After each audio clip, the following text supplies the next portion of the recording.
آخر میں خرم صاحب آپ سے میاں نواز شریف صاحب کے حوالے سے بات کرنا چاہتی ہوں، جن کی لیڈرشپ سکلز کے اوپر لیڈرشپ کے اوپر ایک اوورآل سوالیہ نشان بن گیا اس بجٹ کے دوران، کیونکہ وہ عوام کے درمیان اپنے کارکن کو حوصلہ دینے کے لیے نہ مخاطب ہوئے، نہ کوئی بات کی انہوں نے، بلکہ وہ چھٹی پہ چلے گئے جب بجٹ پیش ہو رہا تھا۔ تو یہ آپ لوگوں کی جماعت کو اس پہ غور کرنے کی ضرورت نہیں ہے کہ آپ لوگوں کی جو پبلک سٹینڈنگ ہے یا ساکھ ہے وہ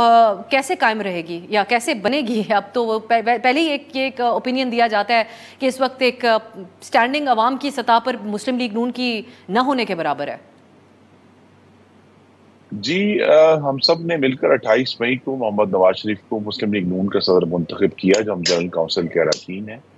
اب ہماری توقع یہی ہے کہ اگر چاہے ان کو اس سارے معاملے کو یا سمجھنے کو مزید، حالانکہ ان سے زیادہ تجربہ کار سٹیٹسمین اس وقت پاکستان کی سیاسی فیلڈ میں موجود نہیں ہے،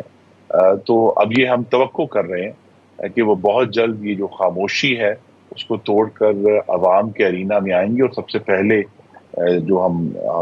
آج کل اس پر گفتگو ہو رہی ہے کہ پنجاب کے علاوہ خیبر پختونخوا، سندھ اور بلوچستان میں مسلم لیگ نون کی تنظیمیں نو شروع کریں گے۔